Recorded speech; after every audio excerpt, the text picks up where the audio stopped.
Hello and thanks for joining us today at noon. I'm Jurnee Taylor and here are the 3 things you need to know right now on this Wednesday. A long weekend of holiday violence around the nation and here at home. The latest from authorities in less than 2 minutes. People across the country are feeling the bite. I'm Danya Backus with what you can do to keep your family safe this mosquito season. Plus, a flash from the past. A new rock doc is coming to a screen near you. The details in our entertainment update at 12:22. But also a look at this hump day, feeling more like a Monday for a few people too. Meteorologist Scott Covert, how's it looking outside? Now it's looking really warm out there, Jurnee. Another summer day in Arkansas. Our temperatures quickly warming up. Some of us already in the 90s, others well on the way to those low 90s again this afternoon. And as we approach and have now moved into the afternoon, showers and thunderstorms beginning to pop up around the natural state. Nothing severe at the moment, but I do want to point out a couple of these to you. Just to the north of Clinton, we have a nice little thunderstorm that's going to be drifting off towards the east. And you can see it's growing. There's some lightning starting to pop up near Danville, another nice little thunderstorm. And this storm right here in parts of northern Montgomery, that storm here, not severe, but now producing about 40-mile-per-hour winds and half-inch hail. Now to become a severe storm, you have to have 60-mile-per-hour winds and 1-inch hail. We'll want to keep a close eye on it. It's going to move just to the north of Lake Ouachita, but it's close enough that with that lightning, let's pay close attention to that, all right? Pop-up storms possible this afternoon. We're seeing those develop now. They'll continue to be with us this afternoon into this evening. Temperatures today topping out right around 94 degrees. Here's what we're tracking for you this week. More scattered showers and thunderstorms. The heat and the humidity, well, it's going to be in our 7-day forecast, as are increasing chances of rain heading into the weekend. I've got new information for you coming up in your 7-day forecast. That's in about 15 minutes. All right, thanks, Scott. Now to a story developing this afternoon. Little Rock police is investigating a late-night shooting that left 1 dead. This comes after police say they received a call regarding a shooting at 3801 Baseline Road in southwest Little Rock late last night. The unidentified victim was pronounced dead once authorities arrived there at the scene. 39-year-old Ollie Jones has been charged with first-degree murder in connection with the shooting. We are still working to learn more about this incident and will provide updates on air and on THP11.com. And in national news, a mass shooting at a 4th of July block party in Shreveport, Louisiana. Right now, we're learning more about this shooting that left at least 4 people dead.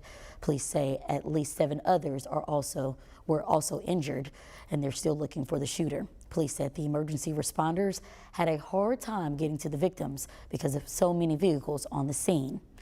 Meanwhile, police in Philadelphia say Monday night's deadly shooting spree there could have been much worse had officers not been able to corner the suspected gunman in an alley. A 40-year-old man wearing a bulletproof vest and armed with an AR-style rifle went on a rampage across 4 city blocks before he was taken into custody.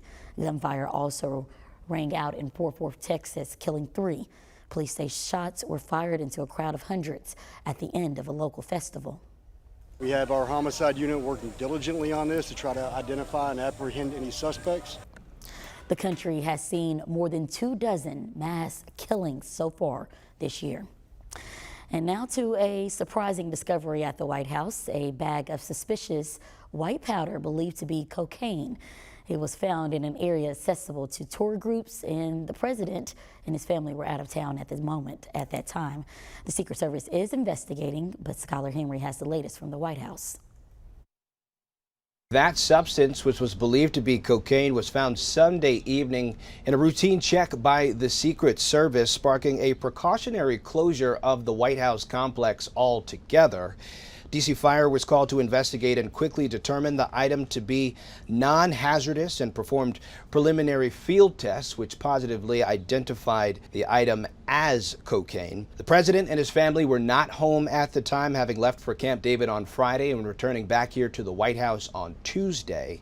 According to 2 law enforcement officials briefed, the bag of powder was found in a work area of the West Wing that could have been accessible to many people, including staff, visitors, and even tourists. Yesterday, the Secret Service issued a statement saying the item was sent for further evaluation, and they are investigating the cause and manner of how it entered the White House. The Secret Service will lead a full review, which will include consulting cameras and even entrance logs to determine who had access to the space altogether. Skylar Henry, CBS News, the White House. And there's a glimmer of hope that a prisoner swap with Russia involving jailed Wall Street Journal reporter Evan Gershkovich could be in the works. Nearly 2 weeks after the Wall Street Journal reporter last appeared in a Moscow courtroom where he is facing espionage charges, comes signs that Russia may be open to a prisoner exchange. When asked about the possibility Tuesday, the Kremlin spokesman replied, "There have been certain contacts on the subject, but we don't want them to be discussed in public." End quote. Russian authorities arrested the reporter in March on charges of espionage, which he denies. What the Russian authorities are saying is utter nonsense. Now, today, the U.S. State Department had no comment on any prisoner exchange, saying only it expected Russia to continue to allow access to the journalists. Where a pair of attacks in Israel's second largest city injured at least 8 people on Tuesday. A Palestinian militant group called it revenge for Israel's ongoing military operation in the West Bank. Tina Kraus has.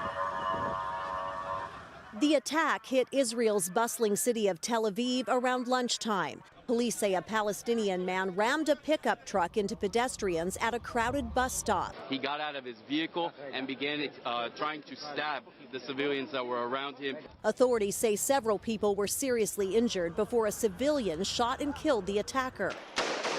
The violence comes on day 2 of Israel's huge raid in the occupied West Bank. A spokesman for the Palestinian militant group Hamas called the attack heroic revenge for Israel's crimes against innocent people. The large Israeli operation in Jenin has left some terrified. More than 3,000 Palestinians have fled a refugee camp there. An Israeli army spokesman says forces have come to dismantle terrorist infrastructure and that they're targeting Iranian-backed Palestinian militants. Jenin has become a safe haven for terrorists. Israel's Prime Minister Benjamin Netanyahu says anti-terror operations will last as long as required. As Palestinian anger boils over, the national security minister is urging Israeli civilians to carry guns to defend themselves. Tina Kraus, CBS News. Where Israel is pressing Washington for support, the U.S. says Israel has a right to defend its people against terrorist groups, but says civilians should be protected. And in tech news, Meta is set to launch a new conversation app called Threads. It's meant to be a space for real-time conversations online, and it appears to have many similarities to Twitter. The launch comes after a chaotic weekend in which Twitter CEO Elon Musk announced a limit to the number of tweets users can view per day. In a Teach V11 update, it looks like the Arkansas Learns Act is headed back to the state Supreme Court. Attorney General Tim Griffin has now filed an appeal to last week's ruling that delays when the law goes into effect. Records show that appeal was filed on Monday here in Pulaski County Circuit Court.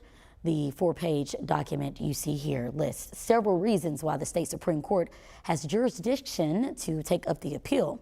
Last Friday, Circuit Court Judge Herbert Wright ruled lawmakers failed to follow the state constitution when voting on laws they want to take effect immediately, and that includes the education plan. So Judge Wright ruled the Learns Act can't go into effect until August 1st. Now, you may recall that justices have already overturned a previous ruling by Judge Wright last month. The cause of a devastating fire that ripped through downtown Fordyce early yesterday morning remains under investigation. The fire destroyed 2 buildings on Main Street before sunrise on the 4th of July. The owner of a clothing boutique that burned posted these photos showing smoke and flames coming from the roof along with the heartbreaking aftermath. Firefighters from Fordyce and nearby volunteer departments managed to save the historic buildings next door. The search is underway for a new Saline County attorney after the current attorney announces he's stepping down. Will Gruber will remain as the Saline County attorney until July 21st. That's 2 weeks from Friday. He's leaving to take a job with a software company in Little Rock. Now, the resignation comes amid the ongoing dispute between the county's Quorum Court and Library Board, but there's no indication that's what led to his departure. Buzzing, annoying, painful, or just some of the things that comes to mind when you think about mosquitoes. Well, just ahead, we're sharing tips to combat one of the most troublesome insects in the South. But first, something can also be troublesome today, the weather. Scott, what do you know? I know the last couple of days I've watched those showers and storms fizzle out before I got any rain in my garden. Another day, another chance of those hit and miss showers and storms. I'm tracking them on radar when we return.